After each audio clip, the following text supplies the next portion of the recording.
নমস্কার, আমি অ্যাস্ট্রোলজার আচার্য পারমিতা। আজকে আমার আলোচনার বিষয় হলো বক্রী শনি। এই বক্রী শনি নিয়ে অনেকের মধ্যে অনেক ভয়ভীতি রয়েছে।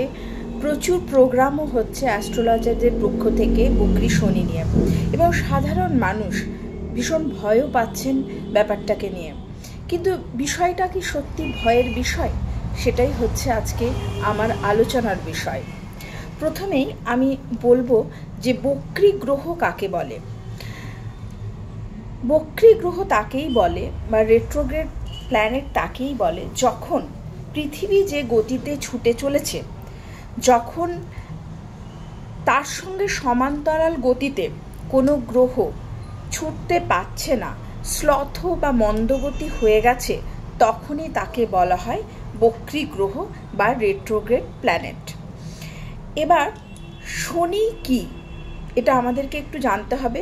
আমরা ভূগোল থেকে জেনেছি, ছোটবেলায় পড়েছি শনি গ্রহ সম্বন্ধে, সেটাই আরেকটু আমি রিপিট করে নেব, এবং তারপরেই 12টি রাশির ওপর শনির কি প্রভাব পড়বে বক্রী শনির, সেটা নিয়ে একটু আলোচনা করব।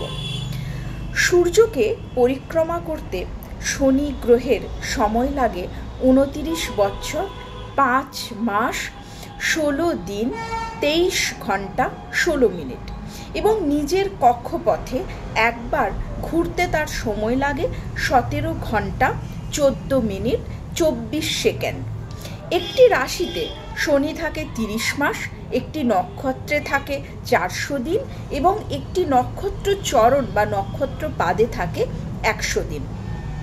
শনি বছরের 4 মাস থাকে বক্রী এবং 8 মাস থাকে মার্গী।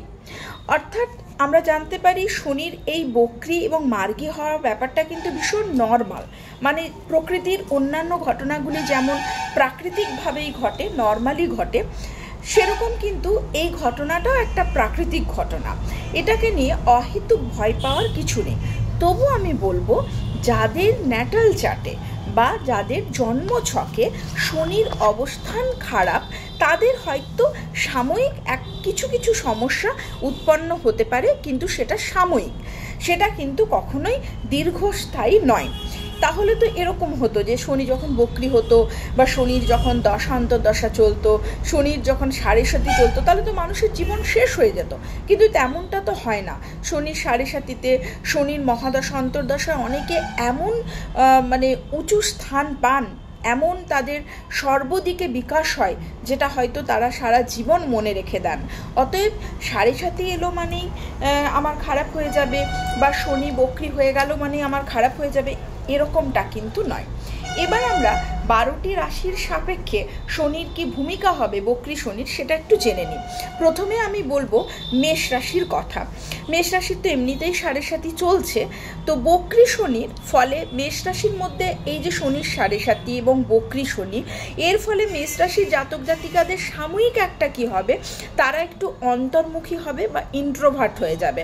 অর্থাৎ যে মেষ রাশির জাতক জাতিকাদেরকে আমরা এতদিন খুব আনন্দ উচ্ছল দেখতাম, সবার সঙ্গে মেলামেশা করতে দেখতাম, তারা একটু কিন্তু অন্তর্মুখী হয়ে যাবে। তার একটা কারণ হচ্ছে এই যে ফেজটার মধ্যে দিয়ে তারা যাচ্ছে, তারা কিন্তু এই সময়টাতে অনেক বাস্তব জিনিস উপলব্ধি করবে, অনেক ভৌতিক জিনিস উপলব্ধি করবে, যে কে আপন কে পর, বিপদের সময় কে দাঁড়াচ্ছে কে দাঁড়াচ্ছে না। ফলে কি হবে, তার বন্ধুর তালিকা থেকে সে কিন্তু তার বন্ধু ছাঁটাই করতে থাকবে, এবং পরিবার পরিজনের লোকজনরা সে বুঝতে পারবে যে কারা প্রকৃত বন্ধু। ফলে অত্যধিক মেলামেশার জগৎটাকে কিন্তু সে কমিয়ে দেবে। এবং তাছাড়াও আরেকটা যেটা হবে, সেটা হচ্ছে পরিবারের বা বন্ধুদের মধ্যে একটা তালমেলের অভাব হবে পরিবারের সদস্যদের সঙ্গে। ফলে একটা একাকিত্ব জীবন, একটা একাকী মনোভাব তার মধ্যে থাকবে, এবং এই সময়টাতে কিন্তু নিজ সংসর্গ বা অসৎ সংসর্গে এসে পড়ার সম্ভাবনা রয়েছে, যেটা থেকে তাদেরকে সতর্ক থাকতে হবে। শত্রু দ্বারা ক্ষতির সম্ভাবনা কিন্তু এই সময় দেখা যাবে। আর্থিক সমস্যা বা জীবিকা ক্ষেত্রে সমস্যা অল্প বিস্তর আসতে পারে, কিন্তু মেজর কোনো সমস্যা দেখা যাচ্ছে না। এরপরেই বলবো বৃষ রাশির কথা। রাশিচক্রের দ্বিতীয় রাশি বৃষ রাশি। বৃষরাশিদের ক্ষেত্রেও এই একই জিনিস বলবো, রিলেশনশিপগুলো থেকে তারা কিন্তু আহত হবে এবং রিলেশনশিপগুলোর মধ্যে ঠিক তালমেল বজায় রাখতে পারবেন না। ফলে একটা একাকিত্ব বা নিঃসঙ্গ জীবনযাপন থেকে তারা কিন্তু অসৎ সংসর্গে আসার সম্ভাবনা থেকে যাবে, যেখান থেকে তাদেরকে মানে সতর্ক থাকতে হবে। এবং আত্মসংযম এই সময় দরকার রয়েছে। কিছু ফেক বন্ধু বা মানে কি বলবো, মিথ্যে স্থাবকতা করা বা মিথ্যে স্তুতি তাদের গাওয়া, এইরকম কিছু লোকজন তাদের আশেপাশে তৈরি হবে এবং যেগুলো তাদের ক্ষতিই করে যাবে, এই সময়টাতে ভালো কিছু করবে না। এবং বৃষরাশির জাতক জাতিকাদের বলবো যে এই সময় আপনাদের লাইফ পার্টনার এবং সন্তানের যে জায়গাটা সেটা কিন্তু প্রতিকূল থাকবে, খুব একটা অনুকূল থাকবে না। ফলে সন্তানের ব্যাপারে সচেতন হন এবং আপনার যে লাইফ পার্টনার তার সঙ্গে সম্পর্ক সুন্দর রাখা বা তার শারীরিক সুস্থতার দিকটা একটু নজর দিতে হবে। এরপর আমরা চলে আসবো মিথুন রাশির জাতক জাতিকাদের ব্যাপারে। মিথুন রাশিরা কি হবে, এই সময় নিজের অধিকার বা নিজের ক্ষমতাটার একটু অপব্যবহার করার চেষ্টা করবেন এবং আমিত্ব ফলানোর একটা প্রবণতা তাদের মধ্যে দেখা যাবে, যে আমি শ্রেষ্ঠ, আমি যেটা বলছি সেটাই ঠিক, এরকম একটা অহং মনোভাব তাদের দেখা যাবে এবং কর্তব্য বা দায়িত্বে অবহেলা তারা এই সময়টা করে ফেলবেন।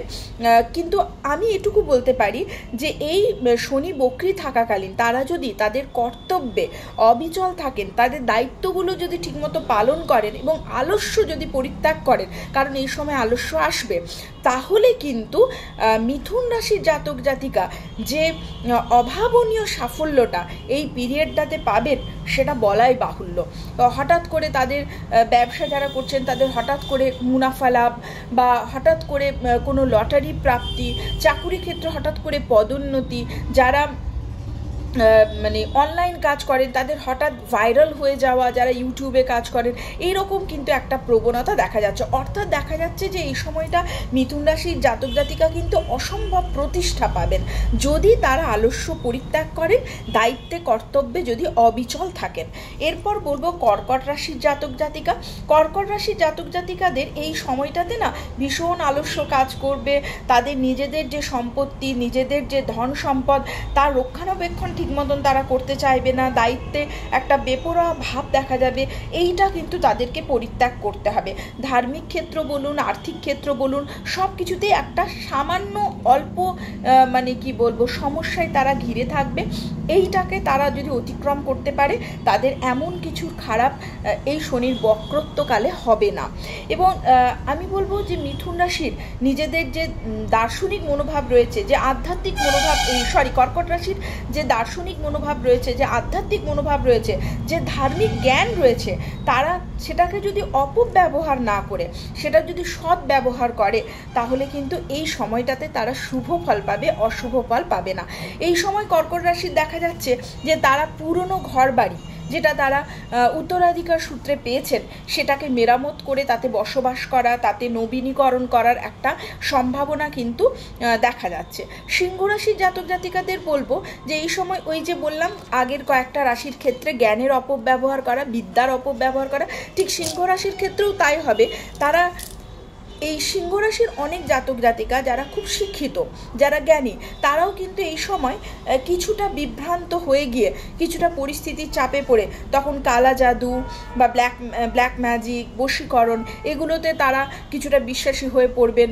তারা আমি এটা বলতে চাইছি যে তাদের পরিস্থিতিটা একটু প্রতিকূল হতে পারে, যেটা তারা কন্ট্রোল করতে পারছেন না বলেই তখন তারা এই ধরনের মানে জিনিসগুলোতে বিশ্বাসী হয়ে পড়বেন, অবৈজ্ঞানিক জিনিসগুলিতে বিশ্বাসী হয়ে পড়বেন। এই দিকে তাদেরকে সতর্ক থাকতে হবে। তাদেরকে এটাই বুঝতে হবে যে পরিস্থিতি একটু প্রতিকূল হলেও সেটা কিন্তু সময়ের সঙ্গে সঙ্গে ঠিক হয়ে যাবে এবং ভগবানের শরণাপন্ন থাকতে হবে, আধ্যাত্মিকতার শরণাপন্ন থাকতে হবে। সব প্রতিকূল অবস্থা তাদের কেটে যাবে। এই সময় তাদের একটু অ্যাক্সিডেন্ট, একটু রোগোৎপত্তি, এগুলোর সম্ভাবনা কিন্তু সিংহ রাশির ক্ষেত্রে রয়েছে। কন্যা রাশির ক্ষেত্রে যেহেতু সপ্তমভাবে শনি বক্রী হচ্ছে, ফলে তারা ব্যবসা বাণিজ্যে যদি পার্টনারের সঙ্গে ব্যবসা বাণিজ্য করেন বা তাহলে অংশীদার বা পার্টনারের সঙ্গে তাদের কিছু ভুল বোঝাবুঝি, হঠকারিতা, উত্তেজিত অবস্থায় থাকা, ফলে পার্টনারশিপ ভেঙে যেতে পারে। এবং লাইফ পার্টনারের সঙ্গেও কিন্তু তালমেলের অভাব এই সময়টাই হতে পারে, বিচ্ছেদ হতে পারে, সেপারেশন হতে পারে। এই দিকগুলোতে একটু খেয়াল রাখতে হবে। এছাড়া কন্যা রাশির আরেকটা ব্যাপারে, এই সময় যদি কেউ বিয়ের কথা ভাবছেন তাহলে ভুলভাল জায়গায় বিবাহ করে ফেলা, ভুলভাল জীবনসাথী নির্বাচন করা, বা বহু বিবাহ হওয়া, বা বিধবা বিবাহ, বা একজন ভালো প্রোফাইলের ছেলে মেয়ে কোনো ভুল মানুষকে নির্বাচন করে ফেলা, এই সময়টাতে কিন্তু সম্ভাবনা রয়েছে। যদি বিবাহের কোনো পরিকল্পনা থাকে, আমি বলবো কয়েকটা মাস পার করে তারপর বিবাহের সিদ্ধান্ত নিন, দেখুন সিদ্ধান্তটা ঠিকঠাক হবে। এরপর বলবো আমি তুলা রাশি। তুলা রাশির ক্ষেত্রে বলবো যারা জনহিতকর কার্যের সঙ্গে যুক্ত রয়েছেন তারা কিন্তু নিজেদের কর্তব্য বা দায়িত্বগুলো ঠিকঠাক পালন করতে পারবেন না। ফলে আর্থিক ক্ষেত্র বলুন, রাজনৈতিক ক্ষেত্র বলুন, সামাজিক ক্ষেত্র বলুন, প্রত্যেকটা ক্ষেত্রেই কিন্তু তুলা রাশির জাতক জাতিকাদের মধ্যে একটু সতর্কতা অবলম্বন করা প্রয়োজন রয়েছে, বা সাবধানতা অবলম্বন করার প্রয়োজন রয়েছে। স্বাস্থ্যের দিকে অবশ্যই তাদেরকে নজর দিতে হবে। এই সময়টাতে স্বাস্থ্য খারাপ হতে পারে, এবং শত্রু যারা এতদিন আপনার সঙ্গে শত্রুতা করছিলেন, আপনাকে পরাজিত করার চেষ্টা করছিলেন, সেই শত্রু কিন্তু নাশ হবে এই সময়টাতে। শত্রু নিয়ে কোনো চিন্তা ভাবনা আপনাদের এই সময়টাতে নেই।